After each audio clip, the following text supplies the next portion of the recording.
Welcome to the show. I'm Mike. I'm Maggie. And this is Friends on Fire. We are a podcast on a mission to get friends to talk about money. I'm super excited about this episode. Because you get to talk about all the quirky things you do. No, yeah, because I just think it's kind of fun to be very honest and transparent with our listeners about some of the kind of crazy, silly things that we do to save money. And similar to how you described your car as a badge of honor, I kind of think of these things as a badge of honor. I don't have to do them. I just kind of think it's fun to like hack things and find better ways to do things. Some might even say they're a big waste of your time, but you still do them. Yeah, but it's my time, so I can spend it how I want. Right. I think a funny story, just for to kick off the spirit of what this episode is all about. Mike and I were discussing if we're going to go to FinCon later this year in September in Long Beach. It's a conference for different like bloggers and podcasters, et cetera, that are in the financial independence space. And I've heard about it for many, many years. And I think with just starting this podcast, we were thinking like it'd be a great thing to go to and a good investment and just cool to meet a lot of like-minded people. It's in Long Beach this year, and my husband loves LA. We both love to go to LA, mainly because there's awesome vegan food in LA. And Mike and I were like making our travel plans, and we were texting about it. And I was like, would it be weird for me, my husband, and you to all share a hotel room? It'd be like, we'd save some money. It'd be like hotel hacking, kind of like house hacking. And you did point out that we'd have 2 beds. Yeah. And then my husband would be, like, it'd be the 3 of us. Right. And then you offered that me and Greg would share a bed. Yeah, if it makes you feel better, you and Greg could share a bed, and then I'll sleep by myself. That's better than me just getting my own bed. What a weird idea. I thought it was a crazy frugal idea. Yeah, but the additional context is that we work for a hotel company. And we do, yeah. So this is not an expensive trip for us. You're right. This is not a big savings opportunity. Yeah, fair point. But just so you know, I tried. Yeah. Okay, we'll move on to some things we're actually going to do. So we're just going to run through a list of interesting, funny things that we do to save money. Hopefully these will be entertaining for you guys. And thought-provoking. The point is you don't have to do these things, but you should try to have some of your own. It is nothing to be embarrassed about. Yeah. And if you develop this sort of attitude that this is kind of okay and kind of fun. Yeah, badge of honor, creativity. Bring your own unique self to how you live your life. I also would like to preface a lot of the things I'm about to share with. So for me, these things partially come from me wanting to be frugal. And then they also come from me really hating to waste things. So I just do not like to waste things. I don't know where it comes from exactly, but it's partially related to the environment, partially related to my wallet. But yeah, let's jump in. Okay, my first thing is, I like to call this a dabble do it, which is most products people think they need like a large serving of. And so I'm not talking about food. Hand soap, face soap, not necessarily shampoo because you need enough for however much hair you have. But like when you do the full pump of hand soap, you don't need that much soap to wash your hands. I watch my kids doing that and I'm like, whoa, guys, like you can pump that puppy halfway down and that's plenty. You're not performing surgery here. You don't need to wash up to your elbows or something. Half of a hand pump soap is plenty for a small child's hands to be washed, or an adult. And that's something where, you just made that hand soap last you twice as long. You like my math there? Yeah, that's pretty good. There's another kind of crazy thing I do that's related to that also. Mike walked in this morning and was like, why is there a half empty shampoo bottle sitting on your counter? And I was like, oh, well, anytime I have a product that seems like it's finished, like my face soap, shampoo, really any toiletry, lotion, etc., seems like it's done. It's got that tiny hole at the end and you're trying to get whatever's left out of that and it's impossible because it's all stuck around the edges and whatever else. I just cut that puppy open. I take a strong pair of scissors, I cut it off at the end. I do this with toothpaste, I do this with all sorts of things. And there's always more left in there. Sometimes like 10 to 20% of the entire product is left in there. And so I do that to get the rest of the product because I paid for the full amount and I would like the full amount. And the manufacturers thinks like, oh, they're never going to get that. And they're going to have to go buy more of my product. And I'm like, joke's on you. I'm getting this all out of here. When Maggie showed me this cut open bottle of shampoo, she had this facial expression like, I am ready for your admiration and compliments. Please give them to me. And I don't think I responded in that way. Sometimes I almost like lose a finger trying to cut some of these things open. So someday I'm going to have a urgent care bill that makes up for all of the extra face soap I've gotten over the years. Yeah, it's a balance. So one of the things I do, which I like to take the finance angle on a lot of things, shocker, I like to go buy discounted gift cards for stuff that I normally buy. Like, where would you buy those? So trips to CVS. We go to a breakfast place occasionally. First Watch is a chain. They have gift cards. Target. So any place that we know we're going to go spend money at, I will, throughout the year, find opportunities to go buy discounted gift cards. So Amazon sells things occasionally at 15 or 20% off. You can go buy them on eBay. They'll have promotions where you could buy a 10% off Starbucks gift card because we know we're going to go to Starbucks at some point. Sometimes I feel like I see them at like Costco and stuff too. Yeah, they're like all over the Sam's place. Yeah. I'll wait for these opportunities, buy a discounted card, but then also do what's called a double or triple dip, where I will use my credit card to buy them so I get points. I will sometimes also go through a shopping portal, which you get points back on the portal, points on your credit card. Like the old Ebates. It's called Rakuten now. Exactly. Yeah. So that would be double, triple dip. And so it doesn't really take a lot of time because I read a lot of blogs where these things pop up. So if I see an article that says 20% off Starbucks gift cards, I'll just go buy some. Nice. Like how much will you stock up? It depends on the thing. So like for Target, I might go buy $2,000 of gift cards. Wow. Okay. For Starbucks, I might just go buy $50, or for First Watch, $100. But I have a whole drawer just full of gift cards. Full, I should say. There's probably like 15. And whenever we're going to go out to one of these recurring purchase locations, I'll grab the gift card and go.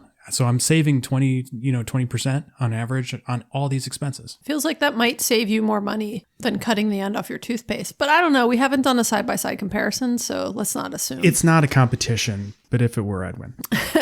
Okay, let's talk about hair. We're going to hit some quick topics all related to hair.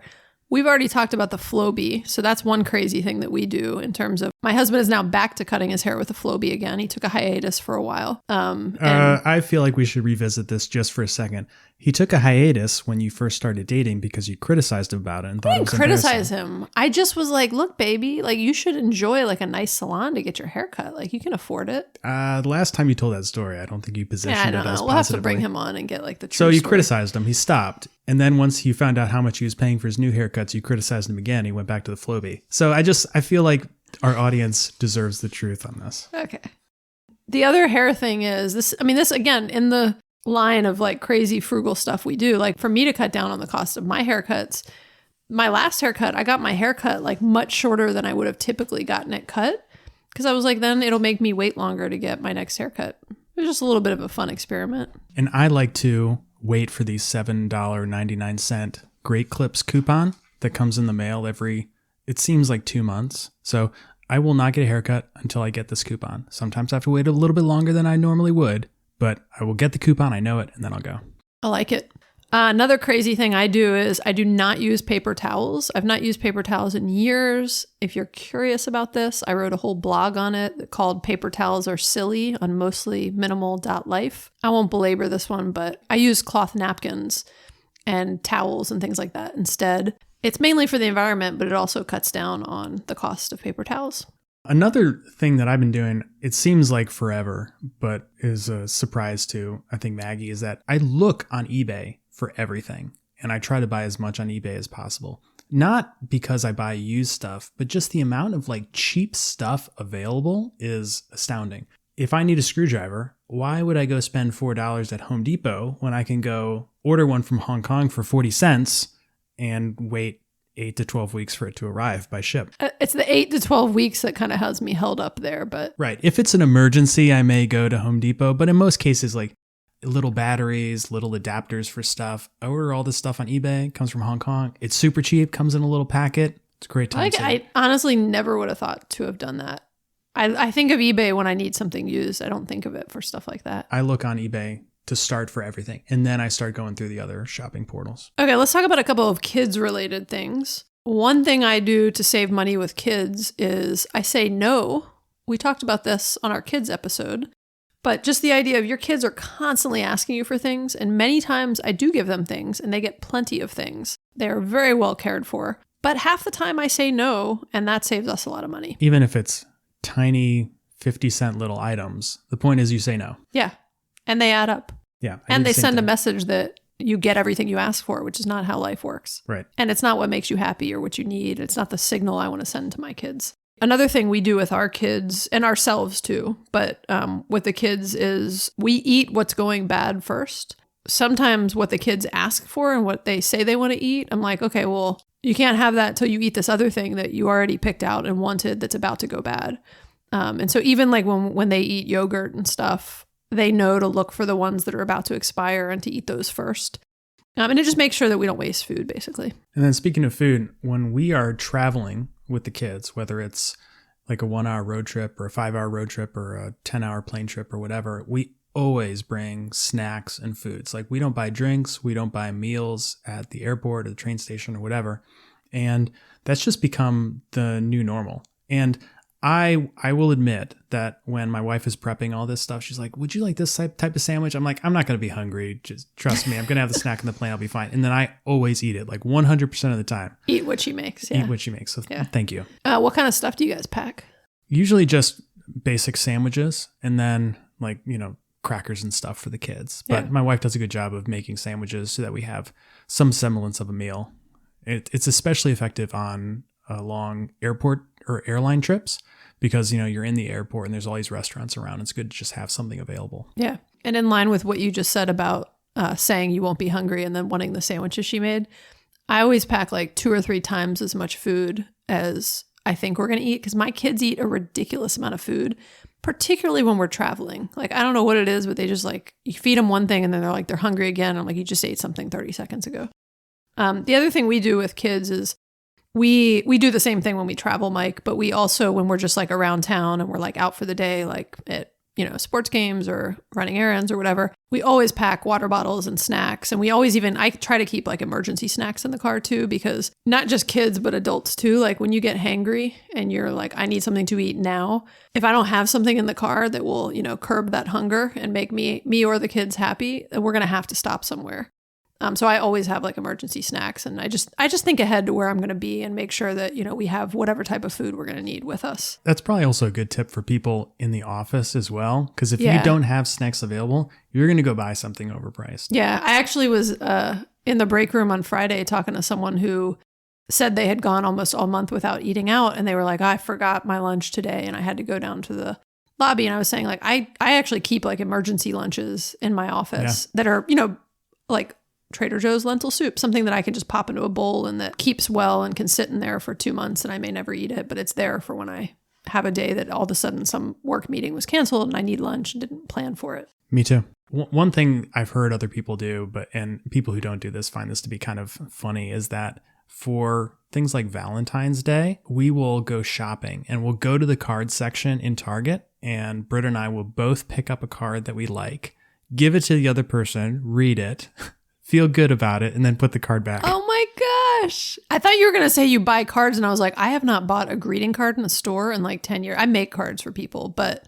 that's an even better, I don't know about better. That is a very interesting spin on, I love it. So you have like a romantic moment in the greeting card aisle at Target? Yeah, and then we realize our kids have run away and we need to go find them. But yes, we go find the most relevant and romantic card at the time, let each other read it. But we also make a lot of cards because then the kids get to design them, and so that's kind of a fun activity. That's cute. One little hack on that is if you wanted to not do it while you're standing there with each other, you could just take a picture of the card, and then like text her a picture of the card. That's not a bad idea. I do that when I see something. Like a lot of times I'll be in a store and I'll see a product. It'll be like something really funny, like a funny magnet or something, and it makes me think of a friend, and I'll have like an inkling to be like, oh, I should buy that for X friend. Which my friend probably doesn't need or want this magnet. It's just like a funny moment in time. I'll just take a picture of the product and like text it to my friend and be like, oh, I saw this and it made me think of you. I did not purchase it for you, but I saw it and it made me think of you. So if your friend is frugal, they will appreciate that you saved your money. I like that one. Even if they're not frugal, half the time it's not something they actually wanted. It's just like some, funny, sticky thing. Okay, let's talk about roofs. Okay, what about it? Do you clean your own roof? Gutters? Like, what do you do? Yes. So you have a very tall roof line. Yeah. So the top part of the house. So I just got new gutter things replaced. So the whole house has. Yeah. What are they called? Gutters. And downspouts. No. They have gutters. It's like soffits and fascia? No, the things that prevent the gutter guards. Yeah, but gutter guard is like a specific thing. Yeah. So like gutter screens. Okay. So I just had all those replaced. But there was by someone else or you? By someone else. Okay. But as part of our roof replacement. Oh, okay. So they like took off the ones and then replaced them. It didn't cost me anything. But anyway, I'm now lost about what point. Welcome to my world. I know. Okay. So for a long time, the lower part so I have 2 roof lines. The lower part did not have these things. So I would get up there with the ladder, 6-foot ladder, and go clean them, like reach into this goopy, leafy mess and go clean them out myself. So yeah, I would clean out my own gutters. Yeah. And I've told you recently, I've only done it once so far, but I think I'm going to do it again. I've gotten all the way up. I have a lower house than you do on most of the side, but one side it's pretty tall. And I've gotten up on the roof with the blower and, cleaned it out by hand and then gone and like blown out all of the gutters. I found it to be super satisfying. So next fall, we will post pictures of this on Instagram for everybody. Yeah, you could do a real-time video of. Oh, I can't wait. Nice. Okay. Another thing that I love to do is I love to prepay bills to take advantage of certain savings opportunities. In the same way that if you wait to pay something or you borrow money, you're paying for that benefit. If you pay things up front and give more money than you need to, companies will pay you for that benefit because they have value from having that cash. Credit cards will offer, 5% cash back on a certain category for a quarter, or you'll get some bonus on like car insurance, which we just discussed. If you pay it all up front, you get a savings. So if there's a way that I can prepay something to get savings, I will do it. If the credit card I have has 5% back this quarter on cell phone bills, I'm going to go prepay my cell phone bill by $2,000. And like, I'm not messing around. I want like real savings. And so at any given point in the year, I might have $5,000 of expenses just floating out there that I've prepaid for certain things. And it's something that I definitely keep an eye out for. That's cool. I do that on my insurance, but I've never really, like car insurance and other things where there's a prepayment discount, but I've never thought to do it on some of those other bills. So yeah, if you're looking for the opportunities, you'll find them. I didn't realize it was an option. So one thing I've found helpful is when I set like a challenge for myself, kind of like the idea of, what gets measured gets better, but just setting a challenge or a goal that's sort of fun and a little bit out there really makes me curb back on an area that I might be spending in. And so I did this 2 years ago. So I think for the year of 2017, I said, I'm not going to buy any new work clothes. So no professional clothes. I have plenty. I have enough. I believe in a fairly minimal wardrobe anyways, and I'm just not going to buy any work clothes. And I did it for a whole year. And it's not like and on January 1st, I went and splurged about a ton of crap. Like I picked up a couple of things like slowly over time that I needed that might've been gaps in my wardrobe. But I went a whole year and it was kind of a fun challenge. I could buy some personal clothes and I kept that pretty minimal, but I did not buy any new work clothes. I like that. And I tend to do that periodically as well. And I think it's just a good exercise because you can tell yourself the story that if you're dressed a little more fashionably or you have some better clothes, things will be better for you at work. You'll get noticed, you'll get promoted faster. And like, the truth is, nobody cares what you're wearing. I have never promoted someone because I'm like, that person dresses really nicely. Actually, I heard you were up for promotion. And the reason was she dresses like an intern and we do not want her around anymore. It hits a little close to home because that could have been a real discussion. All right, moving on. Okay. Public library. I'm going to do a whole post on this soon on Mostly Minimal Life. And maybe we'll talk about this more on the podcast too. But there's a lot of apps like Libby and Overdrive where you actually sign in through your public library and you can listen to audiobooks just like you would have on Audible. So about a year ago, we canceled our Audible subscriptions, which was between the both of us, $30 a month. So, 300 plus a year. And we use Libby primarily now. So every now and then there might be something we want and we'll go buy one book, but we don't need the subscription to Audible anymore. And the thing about this is it's like Mike's reference to waiting 8 to 12 weeks for the 40-cent screwdriver from Hong Kong. When you're on Libby or Overdrive, you're in line, right? The library only has so many copies of that book and they might not have the exact book you want, but they've got a ton of amazing books, more than you could ever read or listen to. And you may have to be on a waiting list. So sometimes I'll be on a waiting list for like 6 months for a really popular book I want. But then eventually one day it like pops up and it's like, now I have that book. And I'm like, oh, surprise. This is what I'm listening to now. It's even more exciting now. Yeah, I know. It's great. So I don't know, just the idea of like being willing to be a little bit more patient for something where you could save a ton of money, I think is one of the, categories of things that would fall into the like crazy frugal things we do. One thing we do in our household is we're pretty good about the temperature. So we keep it pretty hot in the summer, pretty cool in the winter. However, I find it to be much lower right now, much lower in temperature than most people have in their houses for the winter. But Maggie's house is like a refrigerator. It is uncomfortable to be in. Mike, this is the first batch of sessions we've recorded at my house where Mike very politely, but was very clear that I would need to turn on the heat downstairs, which is where we record. in order for him to ever record at my house again. Like a good friend on fire. I turned the heat on last night. I made sure it was real toasty down here for us. And look, I'm going to have to pay for it in my heating bill this month, but it's worth it so that you could be comfortable. It is. And I came in and it was probably still like 68 degrees in here, but she's in a t-shirt and she's like, I am sweating. It is just so damn hot. I know. I cranked it up to 70 for you. I only have like ever had it up to 70. We usually keep it around like, 67 to 68. Well, thank you. I appreciate it. Yeah, you're welcome. It's comfortable. But yeah, we adjust the temperature in our house. Also, like, for example, most of the time we're not downstairs. So when Mike and I record our podcast, we're in the downstairs. But otherwise, the only reason most of the time we come downstairs is to work out or do laundry. And I don't need the heat on to do either one of those things. It's actually more comfortable when it's cold to work out down here. And the kids come down here to play sometimes, but they walk outside in 40-degree weather in shorts and a t-shirt. So they've never once complained about the temperature in this house. So we've gotten a little bit off topic. So let me just wrap up with one more kind of crazy thing that I think people would consider crazy. I certainly don't. Every few months, I will call and quote unquote cancel everything that I'm subscribed to. So they probably have like a file on you. I'm sure they do. So like internet, cell phone, any sort of service. I call in and be like, this is way too high. Please cancel my service. I then get transferred over to the retention department and they'll be like, well, we really want to keep you. How about we give you this deal? And then I'll take it. Or if there really isn't anything, they're like, when do you want us to shut off your service? I'm like, and I hang up the phone. This one's not that crazy, but it's a good example at just knowing kind of, what makes me happy versus stuff I don't like care that much about. But if there's like free food somewhere, like often there's free food at my office, and it may not be what would have been my first choice to eat that day, but as long as it's something where I'm not like bothered by the calories, like I won't eat certain things if I'm just like, it's not worth the calories or something, because I'm not going to enjoy it that much. But if it's just like, oh, this wouldn't have been my first choice lunch, but it's like, it's vegan, I'm happy to eat it, and it's free lunch, like I'll totally eat it. I wouldn't like go downstairs and buy something else just because I didn't choose that meal. So I just when people offer me free things, I take them. I do the same, and I like to save the lunch I brought and eat whatever's free. For the next day. Yeah. So if there's taco leftovers, but all that's left is just a big tray of black beans, I'll just eat a bowl of black beans and then save my lunch. Yeah, I do that all the time. The other day I made like a whole bowl of rice and black beans, and I was like, this is what I'll eat today because it's here and it's free.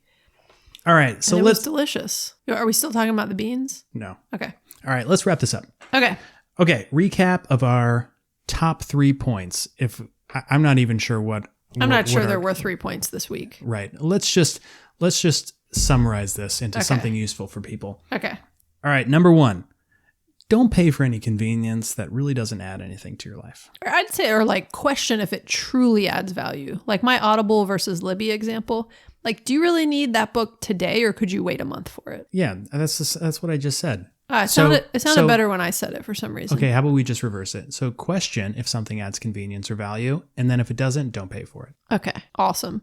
Number 2, DIY, bring yourself, save, reuse, etc. Just try to be self-sufficient. And then lastly, and most importantly, it is okay to be a little eccentric. Totally. It makes you more interesting. It saves you money. It gives you a better appreciation for what you do. It's kind of fun. Makes a fun conversation topic. Exactly. And we'd love to hear from you guys. If you have any really eccentric money-saving activities that we haven't touched on, please leave us a message. Please call in. We would love to hear something. We want you to like one-up us even. So hopefully there's something even crazier than anything we just talked about. Call us or text us at 404-981-3370 and tell us something really crazy you've done to save some money. Okay, this is Mike's Minute on the Mic. So I'm going to ask Mike a question. He gets 60 seconds to answer it. Mike, truth or dare? Truth. My kids have been trying to get me to play truth or dare a lot lately. Sorry. I assumed you'd choose truth. I don't really have a dare already. Okay. What's the craziest thing you've ever purchased on eBay? The craziest thing I've ever purchased on eBay. I bought a glass cutting tool, like a little handheld one, because I had some big plate glass pieces from picture frames that I wanted to cut into smaller picture frames. So I bought a little like diamond edge thing from Hong Kong for $1 and tried to like recut it into a different shape. Did that work? No. $1 for a glass cutter sounds like something where in the end you're like blind after that. I mean, it was a risk. I knew that's why I didn't want to go spend like $15 on one because I didn't know if it was going to work. So I spent $1, waited 3 months for it to arrive, and then cut the glass and it just shattered everywhere. Oh, I love it. Okay. Thanks for sharing. I think that's it. So I hope you guys have enjoyed hearing some of the crazy frugal things we do to save money. And again, if you have something to one-up us, give us a call or text us at 404-981-3370. And as always, please leave us a review on iTunes or wherever you are listening to this podcast. Also, while we're talking about iTunes, I want to thank Clap for Daylight for our intro and outro music. They were very kind to let us use their music, and you can also find them available on iTunes. And you can find us on friendsonfire.org if you want to check out the latest episodes, sign up for alerts, or just get in touch with us. Awesome. Thanks, Mike. Thanks, Maggie. Bye. Bye.